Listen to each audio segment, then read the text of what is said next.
සියලු දෙනාටම සුබ දවසක්. මම අද ඔබට අනාවරණය කිරීමට යන්නේ හිටපු ජනාධිපති මහින්ද රාජපක්ෂ විසින් සිදු කරන ලද මූල්‍ය අපරාධයක් පිළිබඳව. ඒක එසේ මෙසේ සුළුපටු අපරාධයක් නොවේ. රුපියල් ලක්ෂ 1000ක්. ඒ කියන්නේ තවත් විදිහකින් ප්‍රකාශ කළොත් රුපියල් කෝටි 10කට වැඩි මූල්‍ය අපරාධයක් පිළිබඳව. මේක තවත් විග්‍රහ කළොත් මේ කරුණු කාරණා පිළිබඳව සොයා බැලීමේදී අපට අනාවරණය කර ගැනීමට හැකි වූ දෙයක් තමයි මේ මූල්‍ය වංචාවක් එවනන මූල්‍ය අපරාධයක් පමණක් නොවේ මේක අල්ලස් පනතට ගැනෙන අල්ලස් වරදක් ලෙසත් සැලකීමේ හැකියාවක් තිබෙනවා.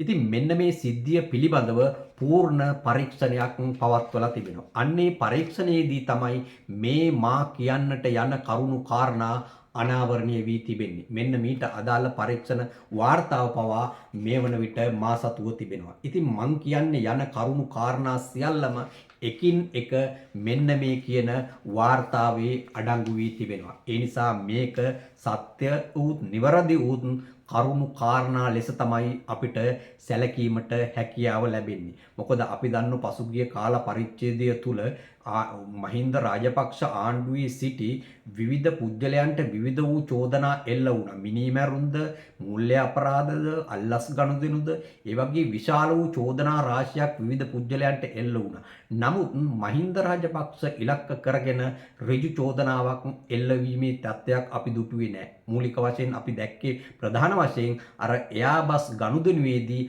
අන්න ඊට අදාළව රුපියල් මිලියන 60ක් අර කපිල චන්ද්‍රසේකර කියන පුද්ගලයා හරහා ලබා ගත්තා කියන චෝදනා තමයි අපිට පහුගිය දවස්වල මූලික වශයෙන් අසන්නට ලැබුණේ. ඉතින් එහෙම බලන විට මෙන්න මේ චෝදනාවත් බලනකොට මේ ලක්ෂ 10ක, ලක්ෂ 1000ක, එහෙම නැත්නම් කෝටි 10ක තවත් අලුත් චෝදනාවක් මහින්ද රාජපක්ෂට මේ පරීක්ෂණ වාර්තාව හරහා හෙළිදරව් වන බවක් තමයි චෝදනාවක් එල්ලවන බවක් තමයි අපිට පැහැදිලිවම මේ තුල පෙන්눔 කෙරෙන්නේ. දැන් මම ඔබට එකින් එක ප්‍රකාශ කරන්නම් මේ කියන කරුණු කාරණා මොනවාද කියන එක. ඉතින් මෙන්න මේ සිද්ධිය සිද්ධ වෙලා තියෙන්නේ ස්වාධීන රූපවාහිනිය හරහා. ඉතින් මෙන්න මේ ස්වාධීන රූපවාහිනිය මේ කියන මූල්‍ය අපරාධය සිද්ධ වන විට එහි සභාපතිවරයා වශයෙන් කටයුතු කළා තියෙන්නේ අනුර සිරිවර්ධන. ඉතින් ඔහු පදිංචි වෙලා ඉන්නේ අංක 156 ඇලයිරක් 14 මාකොළපාර කිරිබත්ගොඩ කියන ලිපිණි. කොටින්ම කිව්වහොත් මේ අනුර සිරිවර්ධන කියන පුද්ගලයාව මේ ස්වාධීන රූපවාහිනිය එහෙමත් නැත්නම් තවත් විදියකින් ප්‍රකාශ කළොත් ITN එකේ සභාපති සහ විධායක ප්‍රධාන විධායක නිලධාරියා වශයෙන් තමයි ඒ කාල පරිච්ඡේදය තුල ඔහු කටයුතු කරලා තිබෙන්නේ. නමුත් මේ වාර්තාව තුල ඉතාමත් පැහැදිලිව ප්‍රකාශ කරනවා ඒ ඔහු ලබාගත් ඒ තනතුර පවා නීති විරෝධී එකක් කියන එක. මොකද ඒට මූලික හේතුව තමයි ඒ පරීක්ෂණ වාර්තාවෙන් කරුණු අනාවරලා තියෙන්නේ ITN ආයතනයේ සභාපති ධූරය හෝ එහෙම නැත්නම් ප්‍රධාන විධායක නිලධාරී ධූරය පුරප්පාඩු වී නොමැති අවස්ථාවක තමයි ඔහුව අනිසි විදියට නීති විරෝධී ලෙස එම තනතුරට පත් කළා මේ කියන මූල්‍ය වංචාව එහෙම නැත්නම් මූල්‍ය අපරාධය කිරීම සඳහා මහින්ද රාජපක්ෂ අවශ්‍ය මන්පෙත් විවර කර ගත්තේ කියන එක තමයි මේ පරීක්ෂණ වාර්තාව හරහා කරුණු කාරණා අනාවරණය වෙන්නේ.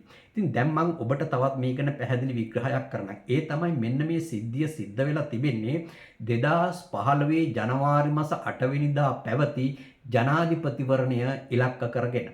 මොකද ඔබ අප කවුරුත් දන්නවා එම ජනාධිපතිවරණයේදී මෛත්‍රීපාල සිරිසේන සහ මහින්ද රාජපක්ෂ අතර තමයි සටන පැවතුනේ. ඉතින් මෙන්න මේ මහින්ද රාජපක්ෂ සහ මෛත්‍රීපාල සිරිසේන අතර පැවති මේ ජනාධිපතිවරණයේදී මේ මහින්ද රාජපක්ෂගේ මැතිවරණ ප්‍රචාරක දැන්වීම් පළකිරීම සඳහා මේ ITN එක යොදාගෙන තිබෙනවා. ඉතින් මේ ITN එක යොදාගත්තත් හැබැයි ඒ සීලු දැන්වීම් ප්‍රචාරය කළ තිබෙන්නේ නොමිලේ 7.5ක මුදලක් අය කිරීමකින් තොරව තමයි ඒ ආකාරයට මහින්ද රාජපක්ෂගේ මැතිවරණ ප්‍රචාරක වැඩ කටයුතු සඳහා ITN එක යොදාගෙන තිබෙන්නේ. මොකද ITN එක කියන්නේ 100% රාජ්‍ය ආයතනයක්. එතකොට රාජ්‍ය ආයතනයක් සතු එහෙමනම් රාජ්‍ය ආයතනයක මේ වගේ මැතිවරණ ප්‍රචාරක වැඩ කටයුතු කිසිදු ආකාරයකින් නොමිලේ ප්‍රචාරය කිරීමේ හැකියාවක් නැහැ. ඒක බරපතල ප්‍රශ්නයක්. මොකද ඒක රාජ්‍ය දේපලක්. රාජ්‍ය දේපලකට මැතිවරණයේ කටයුතු සඳහා යොදා ගැනීම කිසිසේත්ම නීතිමය වශයෙන් කිසිදු වළංගුභාවයක් නැහැ. නමුත් මේ කියන මහින්ද රාජපක්ෂ මීඩියා ෆැක්ටරි ආයතනය හරහා දැන්වීම් සකස් කළා ITN ආයතනයට ලබා දීලා තිබෙනවා ඔහුගේ මැතිවරණ ප්‍රචාරක දැන්වීම්.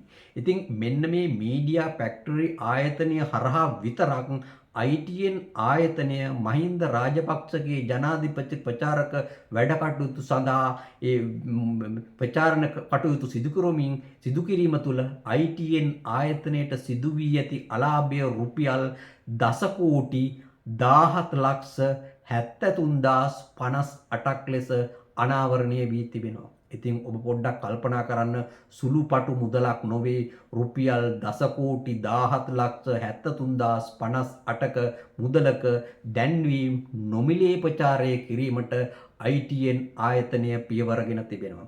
ඒ විතරක් නෙමෙයි. දැන් මේ මීඩියා ෆැක්ටරි ආයතනය හරහා එච්චර මුදලක් අටක දැන්වීම් ප්‍රචාරය කරන විට තවත් ආයතනයක් තියෙනවා ස්පෙෂල් සොලියුෂන් කියලා ආයතනයක්. අන්නේ ආයතනය හරහත් මහින්ද රාජපක්ෂගේ දැන්වීම් සකස් කළා ITN එකට ලබලා දීලා තිනවා ප්‍රචාරය කිරීම සඳහා. ඒ වලට 7-5ක මුදලක් අය කළා නැහැ. ඒ තුලින් ITN ආයතනයට සිදු වී ඇති අලාභය රුපියල් 24,67,812ක් ලෙස ගණන් බලා තිබෙනවා. ඉතින් මේක සුළුපටු මුදලක් නෙමෙයි, විශාල මුදලක්. ඒ කියන්නේ මහින්ද රාජපක්ෂලා තමන්ගේ දේශපාලන බලය උපයෝගී කරන, රාජ්‍ය මාධ්‍ය උපයෝගී කරගෙන තමන්ගේ මැතිවරණ ප්‍රචාරක වැඩ කටයුතු 7-5ක මුදලක් අය කිරීමකින් තොරව නොමිලේ ප්‍රචාරය කිරීමට පියවරගෙන තිබෙනවා. ඉතින් මේක බරපතල මැතිවරණ නීති උල්ලංඝනය කිරීමක්. එක අතකින් රාජ්‍ය ආයතනයක මුදල් ලබා නොදී සිදු කරන ලද මූල්‍ය අපරාධයක් සහ අල්ලස් වරදක් ලෙස සැලකීමට මේ තුලින් හැකියාව පැහැදිලිවම උදා වෙනවා. ඒ විතරක් නෙමෙයි, මෙතන තවත් ඉතාමත් අපූර්ව දෙයක් සිද්ධ වෙලා තියෙනවා. මොකද මම අර පෙර ප්‍රකාශ කළ ආකාරයට මහින්ද රාජපක්ෂ සමග 2015 ජනාධිපතිවරණයේ ඔහුගේ ප්‍රතිවාදියා වශයෙන් කටයුතු කළේ මෛත්‍රීපාල සිරිසේන. එතකොට මෛත්‍රීපාල සිරිසේනත් මෙන්න මේ ITN ආයතනයේ තමන්ගේ මැතිවරණ ප්‍රචාරක දැන්වීම් පළ කිරීම සඳහා ලබා දීමක් සිද්ධ කළා තියෙනවා. ඉතින් ඔහු මේ වික්ටරි ඇඩ්වර්ටයිසේෂන් කියන ආයතනය හරහා දැන්වීම් සකස් කළා ITN ආයතනයට මුදල් සමග ලබා දීමක් කළා තියෙනවා. ඒ අනුව ඒ දැන්වීම් වලට අදාළ රුපියල් 86,63,768ක් මෛත්‍රීපාල සිරිසේනගේ පාර්ශවය ඒ දැන්වීම් ප්‍රචාරය කිරීම සඳහා ITN ආයතනයට ලබා දීලා තියෙනවා. නමුත් මෙහිදී සිදුවී ඇති දේ තමයි ඒ විදියට මෛත්‍රීපාල සිරිසේනගේ දැන්වීනුත් බාරගෙන මුදලුත් බාරගෙන හැබැයි කිසිදු දැන්වීමක් ප්‍රචාරය නොකිරීමට පියවරගෙන තිබෙනවා. ඒ කියන්නේ මහින්ද එවැනි ප්‍රචාරයක් කරොත් ඒ ආයතනය තුල ඒකෙන් මහින්ද රාජපක්ෂට අවාසියක් සිද්ධ වෙන්න පුළුවන්. ඒ නිසා මෛත්‍රීපාල සිරිසේනගේ කිසිදු දැන්වීමක් ප්‍රචාරය නොකිරීමට පියවරගෙන තියෙනවා. දැන් මෙතනම බරපතල ගැටලුවක්. ඉතින් ඊට පස්සේ මැතිවරණයත් එක්ක ආසන්නයේදී ආපසු මේ මුදල් මෛත්‍රීපාල සිරිසේන පාර්ශවයට ලබා දීමටත් පියවරගෙන තියෙනවා. ඒ කියන්නේ කිසිදු දැන්වීමක් ප්‍රචාරය නොකර ඒවා තියාගෙන ඉඳලා මැතිවරණ ඒ ප්‍රචාරක සීමාව අවසන් වුණාට පස්සේ ඒ මුදල් රිටර්න් කිරීමක් තමයි සිද්ධ කරලා තියෙන්නේ. දැන් මේ තුලින් සිදු වී ඇති අලාභය රුපියල් 86,63,768ක් ලෙස ගණන් බලා තියෙනවා. මොකද ඒක අලාභයක්. හේතුව මොකද? එවැනි ප්‍රචාරය කරන්න සල්ලිත් එක්ක දැන්වීම් දුන්නට පස්සේ යා ප්‍රචාරය නොකිරීමෙන් ආපසු මේ මුදල් රිටර්න් කිරීමෙන් අලාභය සිද්ධ වී තිබෙන්නේ කොහෙටද? ITN ආයතනයට. ඒක තමයි මෙතන සිදු වූ තවත් බරපතල කරුණක් ලෙස අපිට සැලකීමට හැකියාව ඇත්තේ. තවත් මෙතන සිදු වී ඇති දෙයක් තමයි මේ මහින්ද රාජපක්ෂ සහ මෛත්‍රීපාල සිරිසේනගේ දැන්වීම් එකම අවස්ථාවකම ප්‍රචාරය කිරීම සඳහා තමයි ලබා දීලා තියෙන්නේ. ඒ කියන්නේ මහින්ද රාජපක්ෂගේ දැන්වීමක් මේ අවස්ථාවේ ප්‍රචාරය කරනවා නම් ඒ දැන්වීම පස්සේ ඊළඟට මෛත්‍රීපාල සිරිසේනගේ දැන්වීම ප්‍රචාරය කිරීම තමයි ඒ ගිවිසුම් මත තමයි ITN ආයතනට ඒවා ලබලා දීලා තියෙන්නේ. ඉතින් ඒ අනුව තමයි මිල මුදල් පවා අය කළා තිබෙන්නේ. නමුත් එහිදී සිදුවී ඇති දෙයක් තමයි අර මහින්ද රාජපක්ෂගේ දැන්වීම් වලට වඩා මිල ඉහළ තත්ත්වකින් තමයි මෛත්‍රීපාල සිරිසේනට ලබලා දෙන්නේ. දැන් මහින්ද රාජපක්ෂ මුදල් ගෙවලත් නැහැ ඒ අවස්ථාවට. නමුත් ඒ යන මුදලට වඩා වැඩි මුදලකට තමයි මෛත්‍රීපාල සිරිසේනට දැන්වීම් ලබා දීලා තියෙන්නේ.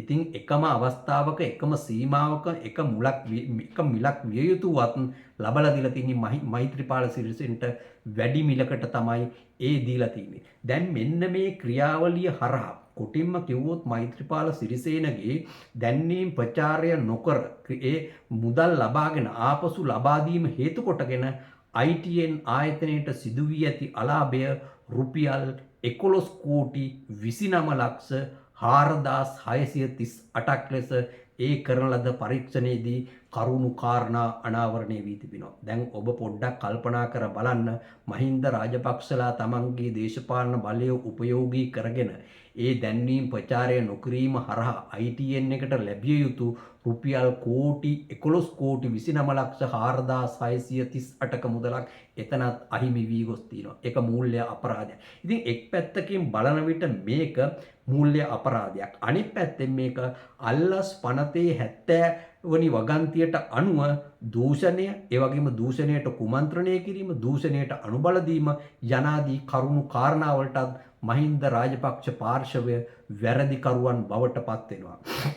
ඉතින් මෙහිදී පැහැදිලිව ප්‍රකාශ කළ යුතු දෙයක් තමයි මෙන්න මේ ක්‍රියාවලියට, මෙන්න මේ වැරදි ක්‍රියාවලියට, එහෙම නැත්නම් මෙන්න මේ පාඩුවට සහ මේ මූල්‍ය අපරාධයට සහ අල්ලස් ක්‍රියාවලියට සම්පූර්ණ වගකිව යුතු පුද්ගලයෝ කවුද කියන එකත් මේ පරීක්ෂණයේදී කරුණු අනාවරණය වී තිබෙනවා. ඒ අයත් අතරත් ඉන්නවා එවකට මේ කියන ITN එකේ සභාපති ධූරය දරූ අනුර සිරිවර්ධන, ඒ වගේම එවකට ITN ආයතනයේ නියෝජ්‍ය සාමාන්‍ය අධිකාරී අලවි වශයෙන් කටයුතු කළ ජයසිංහ ආරච්චිගේ උපාලි රංජිත්, ඒ වගේම ITN ආයතනයේ එවකට සහකාර කළමනාකරු වශයෙන් කටයුතු කළ අලවි වශයෙන් කටයුතු කළ දිලිප් පියන්ත වික්‍රමසිංහ පමණක් නොවේ, එවකට හිටපු ජනාධිපති පර්සි මහින්ද රාජපක්ෂ පවා වගකිව යුතු බවට මේ කියන වාර්තාවේ කරුණු අඩංගු වෙලා තියෙනවා. ඒ නිසා මෙන්න මේ කියන ආයත, ඒ කියන්නේ මේ ITN ආයතනයේ 100% රාජ්‍ය ආයතනයක්. එම නිසා රාජ්‍ය ආයතනයකට මේ ආකාරයට හිතා මතා අලාභ සිදු කිරීම, ඒ වෙනුවෙන් ඊට අදාළ කුමන්ත්‍රණය කිරීම දණ්ඩ නීති සංග්‍රහයේ 113 ආවගන්තියට අනුවත් බරපතල වරදක් ලෙස තමයි සැලකීමට හැකියාව ලැබෙන්නේ. ඉතින් මේකේ මහින්ද රාජපක්ෂ පමණක් නොවේ, අයුතු ලෙස මේ දැන්වීම් ප්‍රචාරය කිරීම හරහා මේ අයටත් මේ සියලු දෙනාටමත් දඬුවම් කළ යුතුයි. අපරාධ පනත යටතේ සහ අල්ලස් පනත යටතේ දඬුවම් කළ යුතුයි කියන එක තමයි මේ කියන පරීක්ෂණ වාර්තාවේ ඒ කරුණු කාරණා ඉතාමත් පැහැදිලිවම අඩංගු වී තිබෙනවා. ඉතින් විශේෂයෙන්ම මෙහිදී මහින්ද රාජපක්ෂ මේ දැන්වීම් ප්‍රචාරය කරලා මුදල් නොගුවීම තුළ ITN ආයතනයට සිදු වී ඇති අලාභය රුපියල් 10 කෝටි 21 ලක්ෂ 58,058ක් ලෙස ගණන් බලා තිබෙනවා. ඒ විතරක් නෙමේ මෛත්‍රීපාල සිරිසේනගේ දැන්වීම් ප්‍රචාරය නොකිරීම හරහා එක්වරක රුපියල් 94 ලක්ෂ 66,000ක අලාභයකුත් සිද්ධ වෙලා තිබෙනවා කියන ඒ වාර්තාව තුල පැහැදිලිව සඳහන් වෙනවා. ඉතින් රජයට හිතා මතාම මෙවැනි අලාභයක් සිදු කිරීම, දූෂණයක් කිරීම සඳහා දායකත්වයේ සැපවීම, තමන්ගේ දේශපාලන බලය අයුතු ලෙස ITN ආයතනයට යොදා මෛත්‍රීපාල සිරිසේනගේ දැන්වීම් පාල නොකිරීම සහ තමන්ගේ දැන්වීම් ප්‍රචාරය කිරීමට පියවර ගැනීම තුලින් මහින්ද රාජපක්ෂ ඇතුළු මේ අය වගකිය යුතුයි, ඔවුන් වැරදිකරුවෝ ඔවුන්ට දඬුවම් කළ යුතුයි කියන එක තමයි මේ කියන පරීක්ෂණ වාර්තාව තුළ ඉතාමත් පැහැදිලිවම කරුණු කාරණා අඩංගු වන්නේ. ඉතින් මේකෙදි තවත් ඉතාමත් සුවිශේෂිත දේවල් කිහිපයක් සඳහන් වෙනවා. ඒක තමයි මෙවැනි රජයට මෙවැනි අපරාධයක් කරපු, මෙවැනි මූල්‍ය අපරාධයක් සිද්ධ කර පුද්ගලයන්ට නැවතත් දේශපාලනයට පැමිණිය නොහැකි ලෙස දඬුවම් කිරීම සඳහා නීති රීති සැකසිය යුතුයි කියලත් එම වාර්තාවේ සඳහන් වෙනවා. දැන් එහි තවත් ඉතාමත් මම තවදුරටත් මේක පැහැදිලි කරන්නම්. ඔය මේ වාර්තාවේ ප්‍රකාශ කරන්නේ දැන් මේ වාර්තාව සකස් කරලා තියෙන හිටපු අගවිනි මේ දැනට අගවිනිසුරු ධූරය දරන පීතිපත්මන් සූරසෙන ඒ වගේම මහාධිකරණ විනිසුරුවරුන් වන ග්‍යාන් කුලතුංග සහ විකුම් කළුආරච්චි ඇතුළු කිහිප දෙනෙක් තමයි මේ පරීක්ෂණය සිද්ධ කළා තියෙන්නේ. ඔවුන්ගේ නම් පවා මේ පරීක්ෂණයේ සඳහන් වෙනවා. එතකොට ඔවුන් විසින් මෙහි සටහන් කරලා තියෙන ඉතාමත් පැහැදිලිවම මෙවැනි රාජ්‍යයට වංචා කරන, එහෙම නැත්නම් රාජ්‍ය මුදල් අවභාවිතා කරන, එහෙමත් නැත්නම් මේ විදියට රාජ්‍ය ආයතන වලට පාඩු කරන දේශපාලඥයන්ට ඇතුළු ඒ දේශපාලන හිතවතුන්ට සහ ඕනෑම අයෙකුට විරුද්ධව දැඩි නීති පැනවිය යුතුයි කියලා එකක් තියෙනවා. කොටින්ම කියනවා නම් මහින්ද රාජපක්ෂ දේශපාලඥයෙක් නිසා, ඔහු මේකට සම්බන්ධ නිසා, ඔහු මේ අපරාධය සිද්ධ කර ඇති බවට කරුණු කාරණා මේ වාර්තාව හරහා පැහැදිලිව හෙළිදරව් වී ඇති නිසා නැවතත් ඔහුට දේශපාලනය කිරීමට නොහැකි ලෙස නීති රීති සකස් කිය යුතුයි කියන එකත් මෙහි අවසාන වශයෙන් සඳහන් වෙනවා. ඒක ඉතාමත් වැදගත්. මොකද ඒක වැදගත් කියන හේතුව තමයි අපේ රටේ දේශපාලඥයෝ විවිධ මූල්‍ය අපරාධ වැරදි සිද්ධ කරනවා. හැබැයි මොන වැරදි සිද්ධ කරත් සමහරුන්ට අධිකර වලින් නඩු පැවරෙනවා. එතකොට වැරදිකරු බවට සමහර අවස්ථාවල ඔවුන් පත් වෙනවා. හැබැයි ඔවුන් ඊළඟ පැවැත්වෙන මැතිවරණදී ඔවුන් ඉදිරිපත් වෙලා ඔවුන් නැවත මැතිවරණ බිමට යනවා. දැන් ඒකේ මොකද්ද සිද්ධ වෙන්නේ? ජනතාව යම්කිසි පුද්ගලයෙක් පත් කළ ජනතා ඡන්දයෙන් පාර්ලිමේන්තුවට, පළාත් සභාවට, ප්‍රාදේශ සභාවට යවන්නේ පිරිසිදු දේශපාලඥයෙක් ලෙස හිතාගෙන. ඔහු පිරිසිදු වැඩ කරනවා. ජනතාවගේ මුදල් කාබාෂණීය කිරීම හෝ වංචා කිරීම හෝ රාජ්‍යයට පාඩු කිරීම නෙමේ ඔහුගේ යුතුයකම, වගකීම සහ කාර්යභාරය බවට පත් විය යුත්තේ. ඒ රජයට පාඩු නොවන විදියට ඊටමත් පිරිසිදු සද්භාවයෙන් ක්‍රියා කළ යුතුයි. නමුත් මේ කියන අය සද්භාවයෙන් ක්‍රියා කරන්නේ නැහැ. නිසා මෙවැනි මහින්ද රාජපක්ෂ, අනුර සිරිවර්ධනලා පමණක් නොවේ, මෙවැනි අපරාධ සිද්ධ කර රාජ්‍යයට අලාභ සිද්ධ කරන කොයි කාටත් නැවතත් රාජ්‍ය ආයතනවල, දෙපාර්තමේන්තුවල, සංස්ථාවල තනතුරු තානාන්තරවල පත් කිරීමට නොහැකි ලෙස, ඒ වගේම දේශපාලඥයෙක් එවැනි වරදවල් සිද්ධ කරනවා නම් ඔහුට නැවතත් දේශපාලනයට ප්‍රවිෂ්ඨ වීමට නොහැකි ලෙස නීති රීති පැනවිය යුතුයි. නීති රීති නැත්නම් නීති රීති සකස් කර හෝ ක්‍රියා කළ යුතුයි කියන එක තමයි මේ කියන පරීක්ෂණ වාර්තාව තුළ ඉතාමත් පැහැදිලිවම සඳහන් වෙන්නේ. දැන් මෙතන ඉතාමත් තවත් දෙයක් තියෙන පැහැදිලි ප්‍රකාශ කළ යුතුයි. ඒ තමයි මේ මහින්ද රාජපක්ෂ මේ පරීක්ෂණය ආරම්භ වූ පසු, ඒ කියන්නේ මහින්ද රාජපක්ෂලාගේ දේශපාලනය දැන් මේ වන විට අහෝසි වෙලා තියෙන්නේ. එතකොට මහින්ද රාජපක්ෂලාගේ දේශපාලනය අහෝසි වෙලා, මහින්ද රාජපක්ෂලාගේ ආණ්ඩු බලය වීසි වෙලා, දැන් ඒගොල්ලෝ තනිකරම දේශපාලන භූමියෙන් සම්පූර්ණ වියුක්ත වෙලා ගිහිලා තියෙන්නේ.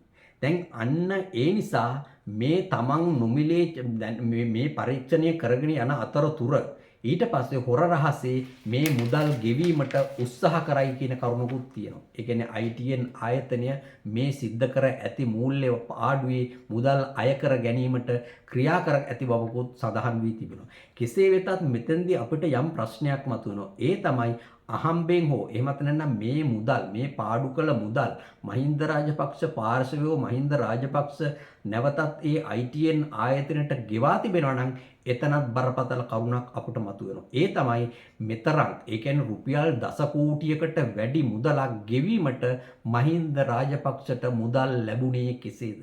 අන්නේ පිළිබඳවත් පූර්ණ පරීක්ෂණයක් පැවැත්විය යුතුයි. නීති මගින් කටයුතු කළ යුතුයි. එවැනි ආකාරයේ මුදල් මේ ආකාරයට ගෙවලා තිබෙනවා නම් ITN ගේ ආයතනයට මේ පරීක්ෂණ වලින් පසුව, එහෙමනම් මේ ගෙවන්න කොහෙන්ද සල්ලි ලැබුණේ? ඒවා කළු සල්ලිද? එහෙම නැත්නම් හොරකම් කළ සල්ලිද? එහෙම නැත්නම් රාජපක්ෂලාගේ පරිපාලන ව්‍යුහය තුළ කොමිස් වලින් ඉපයූ මුදල්ද කියන එකත් අනිවාර්යෙන් අල්ලස් කොමිසම හෝ එහෙම නැත්නම් අපරාධ පරීක්ෂණ දෙපාර්තමේන්තුව සොයා බැලීමට කටයුතු කළ යුතුයි. ඉතින් ඒකයි මොකද ඒ කාලේ නොගොයපු මුදල්, එහෙම නැත්නම් ආණ්ඩු බලයේ ගිලීලා ගිහිලා පරීක්ෂණ ආරම්භ වෙලා පරීක්ෂණ පවත්වනකොට ගෙවන්න කඩිමුඩියේ කටයුතු කළා තියෙනවා නම් එහෙනම් ඒ මුදල් ලැබුණේ කොහෙන්ද කියන එකත් පරීක්ෂණයට භාජනය කළ යුතුයි. අනිත් පැත්තෙන් තමයි තවත් දෙයක් තමයි දැන් මෛත්‍රීපාල සිරිසේනගේ දැන්වීම් ප්‍රචාරය නොකිරීම තුළ ITN ආයතනයට සිදු වූ අලාභය රුපියල් කෝටි 12කට කිට්ටු වෙන අලාභයක් සිද්ධ වෙලා තිනවා. එහෙනම් ඒ අලාභයට වගකියුත්තේ කවුද? ඔය කියන මහින්ද රාජපක්ෂ ITN සභාපති ඒ අනුර සිරිවර්ධන ඇතුළු ඒ නිලධාරීන් කීප දෙනා. එහෙමනම් එතනින් ඒ දැන්වීම් ප්‍රචාරය නොකිරීම තුළ ඒ මුදල් ආපසු මහිත්‍රිපාල සිරිසේනට රිටර්න් කිරීම තුළ එහි අලාභය සිද්ධ වෙලා තියෙන්නේ ITN ආයතනයට නම් එහෙමනම් ඒකටත් වෙනම නඩුවක් පැවරිය යුතුයි. රජයට ලැබිය යුතු මුදල් ITN ආයතනයට ලැබිය යුතු මුදල් නොලැබීම හරහා රජයට සහ ITN ආයතනයට විශාල අලාභයක් සිද්ධ කරලා තියෙනවා. එහෙනම් ඒකට එරෙහිවත් මේ කියන අනුර සිරිවර්ධනලා ITN සභාපති හිටපු එක්කෙනාට සහ මහින්ද රාජපක්ෂ ඇතුළු ඒ අයට විරුද්ධවත් අනිවාර්යෙන් කටයුතු කළ යුතුයි කියන එක තමයි අපගේ මෙහිදී මූලික අදහස බවට පත් වෙ තිබෙන්නේ. ඉතින් මේකෙන් පැහැදිලිව පෙන්눔 කරනවා මේ කියන මහින්ද රාජපක්ෂලා කොයි ආකාරයටද තමන්ගේ පරිපාලන ව්‍යුහය තුළ එහෙම නැත්නම් තමන්ගේ දේශපාලන ව්‍යුහය තිබෙන තුළ රටේ කොයි ආකාරයෙන් කටයුතු කර තිබෙනවාද කියන එකත් අපිට මේ තුලින් පැහැදිලිව පේනවා. ඒකන තමන්ගේ ආණ්ඩුව තුල තමන්ගේ ITN ආයතනයේ තමන්ට හිතේ හැටියට උපයෝගී කරගෙන තිබෙනවා දැන්වීම් ප්‍රචාරය කිරීමට. 7-5ක මුදලක් අය කිරීමෙන්ද මේවා මේ විදියට තව මොනතරම් අපරාධ මේගොල්ලෝ සිද්ධ කළා ඇතිද? ඒ නිසා මෙවැනි අය තමයි නැවතත් තමන්ට බලය දෙන්න කියලා ඉල්ලන්නේ. ඉතින් ඒ නිසා මේ රටේ මහජනතාව හොඳට සොයා බැලිය යුතුයි මෙවැනි අපරාධ සිදු කිරීම හරහා එහි පාඩුව ගියේ කාටද? රටේ මහජනතාවට. අදත් දුක් විඳින්නේ එදා ඒ පාලකයෝ රට හරියට පාලනය නොකර මෙවැනි අපරාධ රටට සිද්ධ කළ නිසා තමයි. ඒ නිසා මේවා පිළිබඳ ජනතාව හොඳ සිහි බුද්ධියෙන් යුතුව කල්පනා කර බලා තමයි වැඩ කටයුතු කළ යුත්තේ කියන එක තමයි මෙහිදී අවසාන වශයෙන් ප්‍රකාශ කිරීමට තිබෙන්නේ. ඉතින් මම ශ්‍රීලාල් පියන්ත ඒ වගේම අපගේ ඊතලයේ නිවුස් YouTube channel එක තවමත් ඔබ subscribe කර නැත්නම් subscribe කරන ලෙස මූලික වශයෙන් ඉල්ලීමක් කර සිටිනවා. ඒ විතරක් නෙමේ මේ පිළිබඳව ඔබ දරන අදහස් උදහස් කමෙන්ට් කරන ලෙසත් ඉල්ලා සිටිනවා. ඒ වගේම අපගේ තවත් channel කිහිපයක් තියෙනවා. ශ්‍රීලාල් channel, ඒ වගේම ඊතලිය good news, ඒ වගේම B3 Studio කියලා B3 Studio 99 කියලා තවත් channel එකක් තියෙනවා. එයත් නරඹන ලෙස සියලු දෙනාගෙන්ම ඉල්ලා සිටිනවා. ඔබලා සියලු දෙනාටම සුබ දවසක්.